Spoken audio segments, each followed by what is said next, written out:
El gobierno y el riesgo. Si bien los bancos administran dinero, algo que también deben administrar es el riesgo.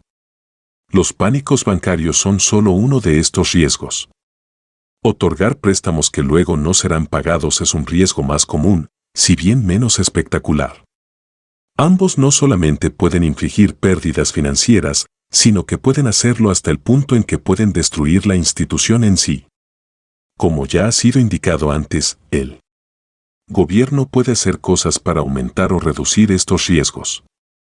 Una inadecuada protección de los derechos de propiedad es solo una de las cosas dentro del control del gobierno que tiene un fuerte impacto sobre los riesgos de la banca. Debido a que los bancos son casi sin excepción regulados por el gobierno en todo el mundo, en mayor medida que otros negocios, por el potencial impacto que tienen las crisis bancarias sobre la economía en su conjunto, la naturaleza específica de la regulación puede aumentar o disminuir el nivel del riesgo de la banca. Uno de los intentos más prominentes de reducir el riesgo en Estados Unidos fue la creación de la Corporación Federal de Seguro de Depósitos del gobierno. No obstante, el seguro de depósitos surgió debido a otras políticas gubernamentales que aumentaron los riesgos a nivel estatal. Antes de que existiera un seguro de depósitos a nivel federal, había seguros de depósitos a nivel estatal. Estas leyes estatales de seguros de depósitos habían sido creadas cuando se prohibió a los bancos tener sucursales. El propósito de prohibir el establecimiento de sucursales era, aparentemente, proteger a los bancos locales de la competencia de los bancos más grandes y mejor preparados. El efecto de estas leyes hizo más peligrosos a los bancos, ya que tanto los depositantes como los deudores de los bancos se encontraban concentrados donde sea que el banco en particular estaba ubicado. Por ejemplo, si el banco estaba en una zona donde se cultiva trigo, entonces una caída en el precio del trigo en el mercado mundial podía reducir los ingresos de muchos de los depositantes y deudores del banco al mismo tiempo, reduciendo tanto los depósitos recibidos como los pagos de las hipotecas y otros préstamos. De este modo, los seguros de depósitos estatales buscaban cubrir un riesgo creado por las regulaciones estatales de la banca, pero resultaron ser inadecuadas para ello. Durante la década de 1920, y en especial durante la Gran Depresión, ya en la década de 1930, de miles de bancos estadounidenses que quebraron, la gran mayoría estaban concentrados en comunidades pequeñas en estados con leyes que prohibían el establecimiento de sucursales bancarias. El Seguro de Depósitos Federal, creado en 1935, puso un fin a los desastrosos pánicos bancarios, pero estaba corrigiendo un problema creado por otras intervenciones gubernamentales. En Canadá, ni un solo banco quebró durante el periodo en que miles de bancos estadounidenses lo hacían, a pesar del hecho de que el gobierno canadiense no proveía seguros de depósitos en esa época.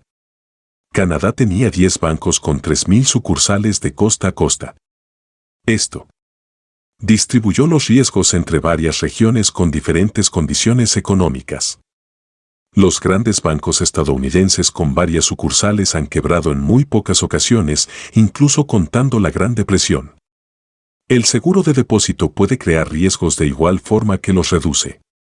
Cuando las personas están aseguradas contra el riesgo, ya sea bancario o de los coches u hogares, por ejemplo, pueden comenzar a actuar de forma más peligrosa que antes, ahora que están asegurados.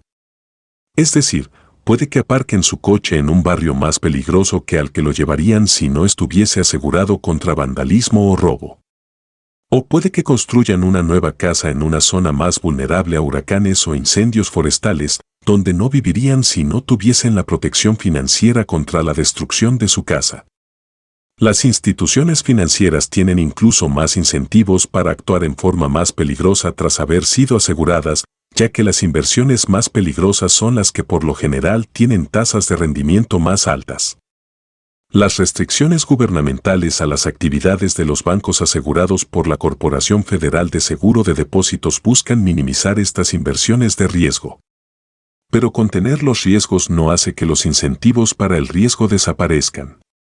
Además, el gobierno puede calcular mal algunos de los muchos riesgos, dejando así a los contribuyentes con la carga de las pérdidas que exceden las primas pagadas por los bancos por el seguro de depósito.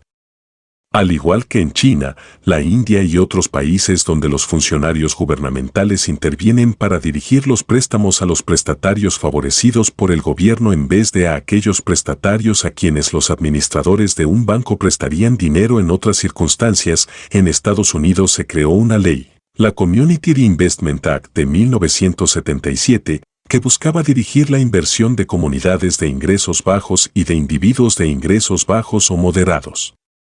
Pese a que se mantuvo más o menos inactiva durante años, dicha ley fue desempolvada durante la década de los 90 como parte de un esfuerzo para hacer más asequible la compra de viviendas para personas cuyos bajos ingresos, historial crediticio inadecuado o falta de dinero en efectivo para una cuota inicial del 20%, hacían poco probable la aprobación de un préstamo hipotecario. Bajo presión del gobierno, los bancos comenzaron a bajar sus requerimientos para la aprobación de préstamos hipotecarios para poder cumplir con los objetivos o cuotas. El efecto en Estados Unidos, al igual que en otros países, fueron préstamos más peligrosos y tasas de incumplimiento más altas a comienzos del siglo XXI. Esto contribuyó al crack de los bancos y otras instituciones crediticias, al igual que las firmas de Wall Street que en última instancia dependían de los pagos mensuales de hipotecas que poco a poco no se pudieron materializar.